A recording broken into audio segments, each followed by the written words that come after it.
What's the word? What's the word?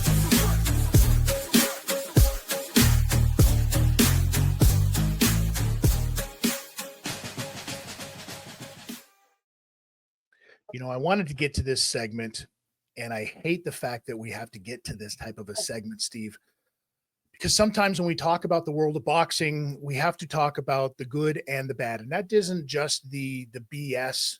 That isn't just, you know, the horrible judging. That isn't the Jake Pauls. That isn't the influencer stuff. That isn't all the stuff that we don't agree with.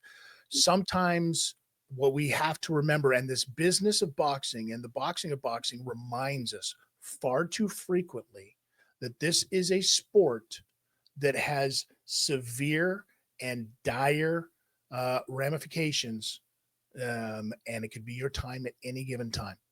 The unfortunate reality is that boxing and the world has now lost two more, not just one fighter, two fighters from the same card. It looks like not too long ago, August the 2nd, to be exact, there was a fight at Korakuen Hall in Japan. Two fighters in separate fights, Hiromasa Urakawa and Shigetoshi Kotari, both of which fantastic fights. Japan is turning out some fantastic fighters, both of them with severe complications afterwards, one of them collapsing in the ring, if I'm not mistaken. Both of them had to be rushed to the hospital, and within days apart of one another, both of them end up passing due to the severe trauma and the head trauma and the brain rattling around in there. And it's a reminder to all of us that this is a real sport. These aren't pillows on the ends of those. They're padded for a reason, for safety, some would say, right? Because, you know, some of these guys, these boxers like this, some of those fists are deadly weapons. And in this case, this is one of those things. And one of the things that it's done, Steve, I don't know if you know this or not, is Japan has now called a emergency meeting to try to figure this stuff out. And one of the things that they're doing right out the gate, no more 12 rounders. No more 12 rounders. We're going to 10 rounds. I mean, you know, the problem, that's great. And I want to ask you about this one, but the problem that I see with that is that these are fighters that don't wait until the fourth and the fifth round to get going. These are fighters that throw heat. These guys have horrible intentions from the beginning of the first round. What do you know about this situation? How do you, you know, I mean, how do you feel about it? It's not the thing, but you know what I'm saying? How do you assess all of this? Yeah, it's a terrible situation. And, you know, I say many times, and I've said many times on this program, you know, it's a business, the hurt business, where you can lose your livelihood, you can lose your life, and that's what's happened here, sadly. My feeling about the 10 rounder when I first saw it was, oh, you're doing something, so you're doing something, that's good, but then it just makes boxers throw more. So, you know, as you say, if you can throw more, you will throw more. You've only got 10 rounds to please those judges. Something else that's been mooted that I read today, and I'm not quite sure if this is the veracity of this, if it's really correct, is that they were concerned about weight cuts and what that does for you. And that feeds in, what that does to you, should I say, and that feeds into someone from Talk Sport, was it? I can't remember who it was. It was Adam Cutran, I think, who was talking about Chris Eubank Jr. saying, you don't need to take this fight with, and I'm very disappointed that you have with Conor Benn. I mean, he was talking about the money, but he was also saying it's a severe weight cut. You've done it once. You shouldn't be doing it again. And I take his point. It really, with this kind of people are supermen, and with that kind of, you know, it's MMA. So I can do 15 different things at once, and I'm a superman. Well, you got to understand your own body, really. But with the sort of influence of boxing coming in as well, with anybody can do it. Anybody can step up. You have a little camp and you're in a gym for a few weeks and anybody can do it. That's dangerous. All of that's dangerous. And that's sort of, well, as you say, you know, Japan's turning out some fantastic fighters at the moment who really are tough fighters. But with that kind of, we're tough fighters. I'm not saying that is something that's around in Japan at the moment, but that perception, if it is, of we're tough fighters, that doesn't help either. You know, it's funny you talk about weight cut, and it makes me remember, like, in school as a kid, we didn't have boxing in school. You guys might have in Britain. You know, I mean, we had fights in the schoolyard all the time. There was no gloves, but we did have wrestling. In the United States, wrestling is a huge thing. And for myself in school, I can tell you firsthand, like, we would have meets on Friday. You know what I mean? But Saturday and Sunday was pig out on whatever you want. Monday, when you're back at school, right, and you were training after school every day to get to that, in class, you're sitting there with a garbage bag on underneath your clothes. As a kid, this was being taught to us. That so by Friday you were able to cut that weight to try to look for that advantage and try to, you know what I mean, get down as far as you can without losing a bunch of muscle, and then be able to rehydrate, because it's just water at that point, but you keep your muscles fluid. I believe, and I've said this for a long time, that in any combat sport, it's wrestling, whether it's boxing, whether it's Muay Thai, whether it's any of it, I believe there should be, like they do in boxing, there's the weigh-in day before, and there's also the weigh-in the day of. I also believe that there should be a weigh-in right before the fight. The reason that I say this is because that's the most important one to me. Because the one right before the fight is me what you should be fighting at. Because that's your walk around weight. That's the weight that you should be fighting at. That's the weight that is safe. You think that that is where you belong to be able to perform at your best level. Being able to cut weight and get that advantage over people, that's not going to take place. I'm telling you, that's going to change. And be these, if this is the weight you walk around at, that's the weight you fight at. Period. No more of these massive weight cuts. You can't have it. No, it's dangerous. And, you know, but we have all that kind of, I mean, we are celebrating the Crawford and Canelo fight, and Crawford's going up in weight hugely for that. You know, that's a danger too. And, you know, all of that kind of, we're all supermen and our bodies can take it. They simply can't. And you're storing up problems for the future. You and I both know this. You're storing up problems for the future. Before we went on air, we talked about all of this. So, you know, and sometimes you're storing up problems for the present. And that's just, it's got to stop. All of that's got to stop, because the entertainment and the almighty dollar, it doesn't matter as when you're thinking of your health. I'll tell you though, I would much rather see fighters go up in weight than go down in weight. I would much, because the biggest thing, you can only cut so much water off of your body, off of your muscles and everything like that, and then eventually it has to come from one more place. That's your head. And you lose weight from your head. You lose water weight from your head. And if there isn't that water weight, if there isn't that fluid, that liquid, whatever it is, now you've literally got the sound of a paint can going on in there, right? And your brain is now a marble inside of a jar, and there's not that cushion, there's not that safety in there. And we've seen this happen before, in not just in boxing. I've seen it in MMA. I've seen it in wrestling. I've seen it in all combat sports. And it's something that absolutely needs to be addressed. I hate the fact that this is coming off of the heels of we've waited too long now, and we have to do something about it, because, you know, the sad part is, Steve, is I really kind of believe that if this was just one of these guys, one or the other, that this happened to, and they got taken away into an ambulance and taken to the hospital, and 3 days later they died, because we've heard that story before and not a damn thing changed. Because it was two on the same card, everybody's like, well, wait a second, what's in the water? We got to figure this whole thing out. We can't have this kind of disgrace, especially when Japan is trying to build themselves as a contender worldwide in the realm of boxing. because when we're putting out some of the fighters that they're putting out, you know what I mean? In a way is a prime example, right? And we talk about a guy like Manny Pacquiao,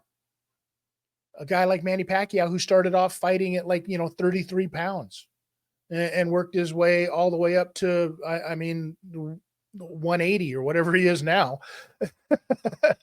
but that entire time, all of those littler weights, he kept going up, going up, going up, never went back down, because you can't do that stuff. You have to be able to keep your body safe. And I think that there needs to be more regulations for fighter safety. Fighters are going to be like, well, this is bullshit. I don't need these kind of rules. I don't need people, that kind of stuff holding me back. So then what are they going to start doing? They're going to start looking for advantages by using drugs, getting on, diuretics, stuff like that. Right? Listen, we all know how many people are using gear in the fight game as it is that never pop hot. They never do. For whatever reason, either they're not supposed to pop hot, it's not their time to get busted for something. I'm not saying that happens, or they're smart enough to know how to work their cycles so that they don't pop hot. But that can't happen anymore. We've got to have some kind of rules in place where these guys are checked out more frequently for their own safety until we get a handle on it. And there's going to be some crazy stuff going on until we do get a handle on it. The problem you're going to have, and we say this, but this always seems to be smaller fighters. What do you do with the heavyweights?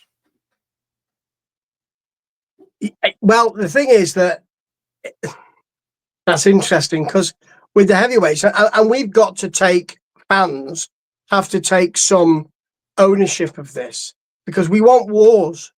We want wars at all weights. We want wars at heavyweight.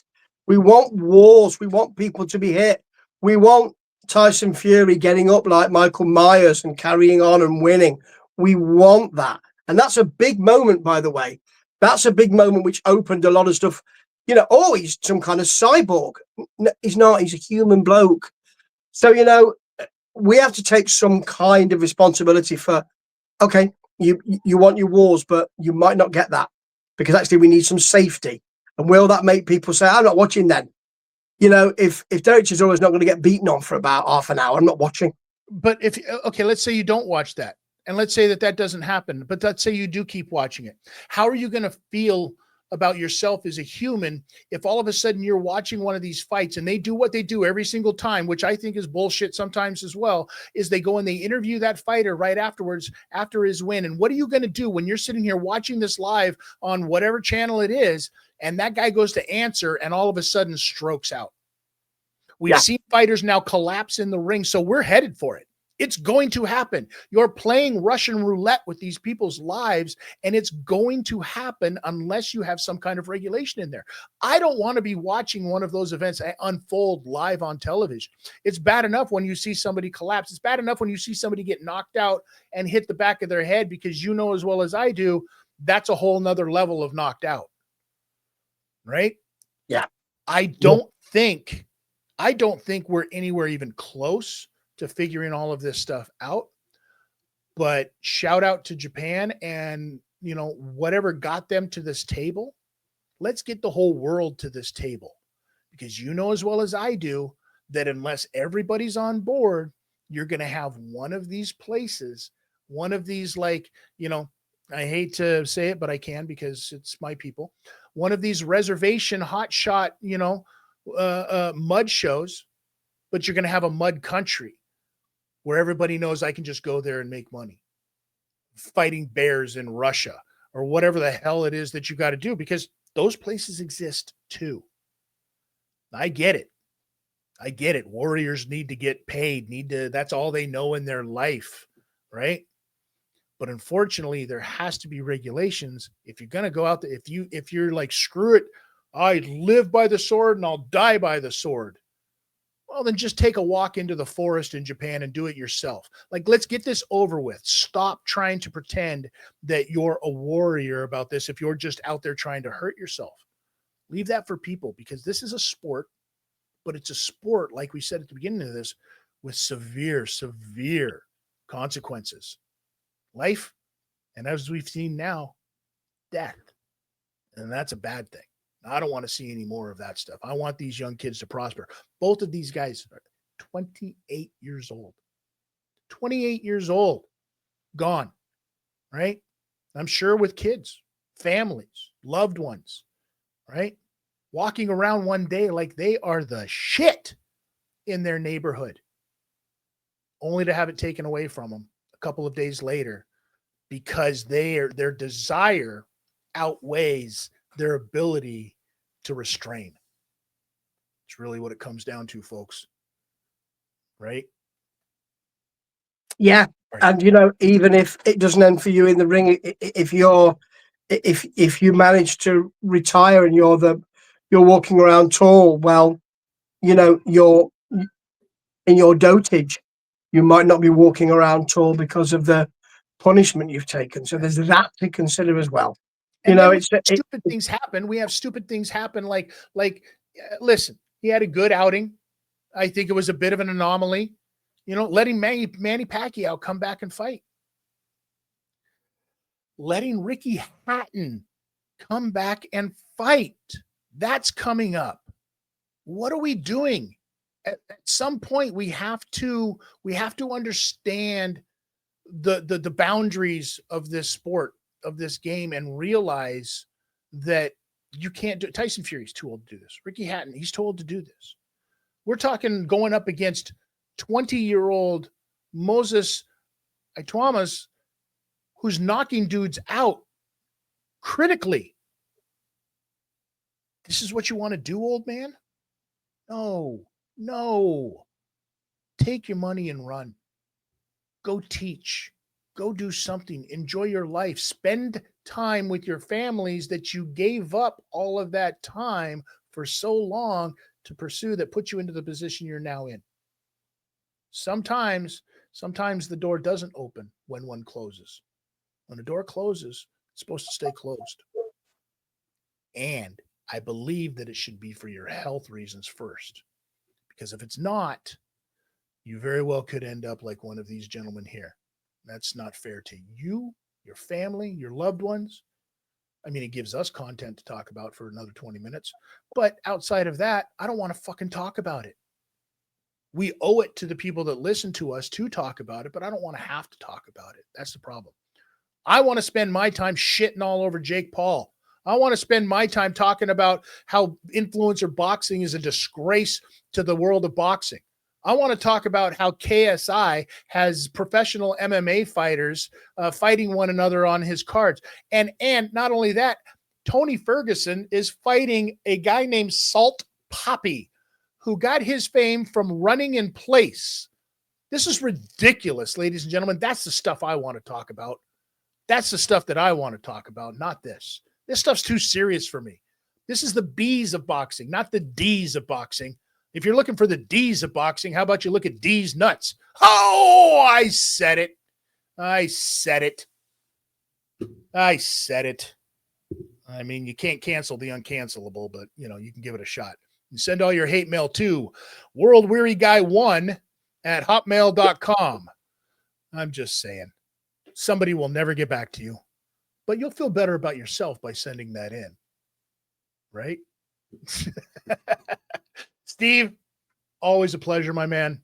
No matter how dark the topic might be in the world of boxing, we always manage to find some reason to smile at the end. Right? I mean, we have to. We have to. So thank you, Jake Paul, for allowing us a little bit of levity. Because if it wasn't for your clown ass, we wouldn't be talking this way. Oh, did I do it again? I did it again, Steve. Every time. Well, then he's not going to like what I say about this. Hey, Jake, if you do get that fight with Anthony Joshua, tuck your chin, bitch.